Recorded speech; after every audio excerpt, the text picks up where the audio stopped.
Salut à tous et bienvenue pour cette toute première vidéo de l'envers de la blouse. Étant donné que la chaîne va s'intéresser exclusivement à la biologie, je me suis dit que ce serait pas mal pour commencer de définir à ma façon ce qu'est la biologie. Du coup, c'est parti.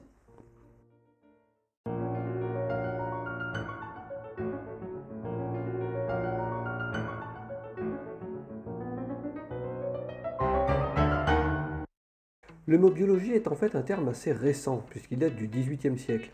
Alors, bien sûr, vous vous en doutez, depuis bien avant le XVIIIe siècle, on s'intéresse à la nature, alors que ce soit les plantes, le corps humain, les animaux, etc. On peut citer des savants illustres, comme Aristote, qui sous l'Antiquité a été très prolifique. Il était notamment un taxonomiste, c'est-à-dire quelqu'un qui fait de la classification, il répertorie les espèces et il les regroupe dans des classes, dans des groupes, selon leurs points communs. Le mot apparaît pour la toute première fois en 1736. C'est Carl von Linné qui s'en sert, c'est également un taxonomiste.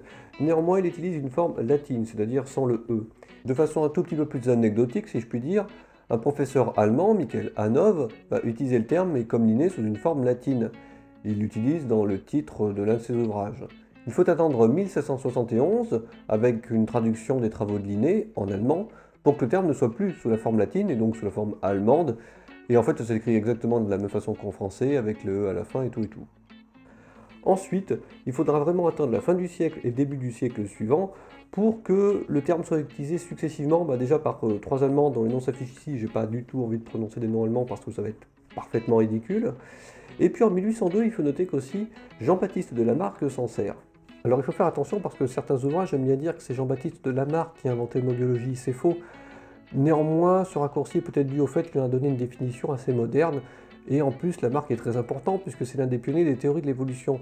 Autrement dit, je pense qu'un de ces jours on aura une vidéo juste pour ce monsieur Lamarck. Un petit peu d'étymologie maintenant. Le mot biologie se compose en deux parties, bio et logie. Chacun est issu du grec, bios et logos. Bios signifie la vie, le mot biosphère en découle. Et logos signifie ce qui étudie, on peut comprendre science.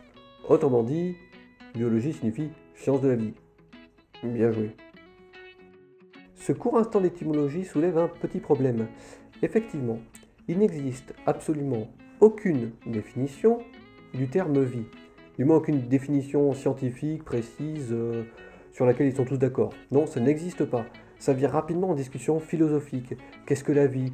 Qu'est-ce que le vivant? Qu'est-ce qui définit la vie? Bref, c'est très très compliqué. Il y a même une partie des scientifiques qui pensent que la question est sans objet. Ça signifie qu'ils s'en foutent. Cependant, il existe une sorte de consensus concernant les points communs que partagent tous les êtres vivants. Alors s'ils sont toujours au nombre de 3, selon les sources, on va trouver des petites différences. Et comme je ne vais pas toutes les exposer ici, je vous invite à partager vos connaissances dans les commentaires, c'est fait pour. Allez, c'est parti pour le premier point commun. Le carbone, évidemment, nous sommes composés majoritairement par des atomes de carbone.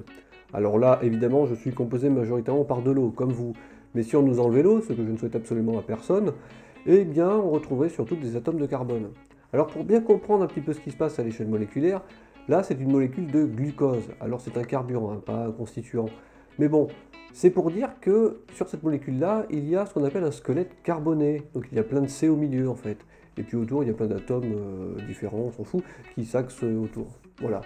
C'est pour bien comprendre que l'atome de carbone est à la base de la vie. L'ADN est cette fameuse molécule en forme de double hélice dont on entend souvent parler. Effectivement, elle est le support de l'information génétique, c'est-à-dire que cela détermine ce que nous sommes, en gros. Et puis, il faut dire qu'on en transmet quand même une partie à nos descendants pour qu'ils héritent ou pas d'une partie de nos caractères. Alors, il faut faire attention car certains ouvrages précisent que ce n'est pas de l'ADN, le point commun, mais plutôt la reproduction. Autrement dit, tous les êtres vivants se reproduisent.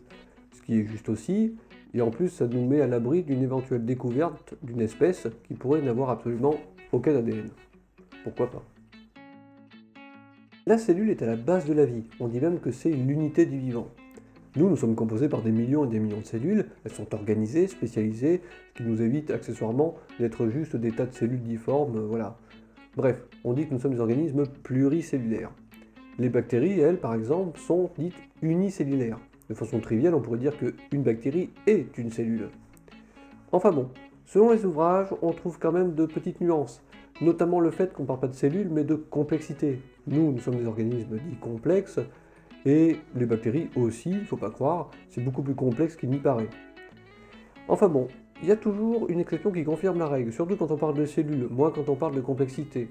Effectivement, les virus ne sont pas des cellules, ne sont pas composés de plusieurs cellules. Ils sont ni unicellulaires ni pluricellulaires, si vous préférez. Bref, on peut se demander du coup si les virus sont vivants ou pas, et ça fait débat dans le monde scientifique. Du coup, on peut quand même constater qu'il est assez difficile de définir la vie, et encore plus de trouver des points communs entre les différents êtres vivants finalement. Ce qui me semble important de préciser quand on parle de biologie, c'est de dire à quel point cette science est diversifiée, c'est-à-dire qu'on trouve énormément de choses à l'intérieur. C'est ce qui fait tout son intérêt d'ailleurs. Les professeurs aiment bien montrer un schéma qui représente les différentes échelles de la vie. Ce schéma représente du coup aussi tous les modèles d'études de la biologie. Ça commence avec l'atome et la molécule du vivant, ça passe par la cellule, et puis les organismes, ensuite les espèces, pour enfin terminer avec les écosystèmes. Le spectre est donc immense, et autrement dit, cette diversité, c'est ce qui caractérise, à mon avis, la biologie. Du coup, la biologie se ramifie en plein d'autres disciplines sous-jacentes. Il y en a d'ailleurs même que vous avez connues et étudiées depuis tout jeune. Franchement, c'est pas l'une des premières choses que vous avez regardées quand vous avez ouvert une encyclopédie pour la première fois? C'est ce qu'on appelle la physiologie. Alors bien sûr, la physiologie ne s'intéresse pas qu'aux organes reproducteurs humains, même si c'est très intéressant, mais elle s'intéresse aussi au fonctionnement du cœur, des poumons, des reins, des intestins, etc. Un petit peu plus haut, assez proche, on a la neurologie qui s'intéresse exclusivement au cerveau. Alors histoire de continuer un petit peu le listing, ça va vous donner un meilleur ordre d'idée de tout ce qu'on trouve au sein de la biologie. On pourrait commencer par citer des sciences un petit peu larges, comme la biologie de l'évolution, qui étudie comment les espèces ont évolué au fil des ans, ou plutôt des millions d'années. On pourrait parler de l'écologie, qui explique le fonctionnement des écosystèmes, l'éthologie, qui étudie le comportement des animaux, et aussi la biologie de la conservation, c'est différent, c'est-à-dire qu'elle s'intéresse aux espèces qui sont menacées et cherche éventuellement à les réintroduire dans leur milieu d'origine.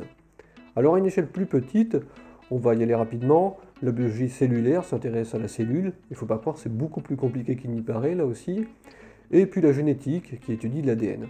Bref, je pourrais continuer la liste encore pendant très très longtemps. En plus de tout ça, la biologie a une particularité, c'est-à-dire qu'elle va chercher des outils un petit peu à droite à gauche.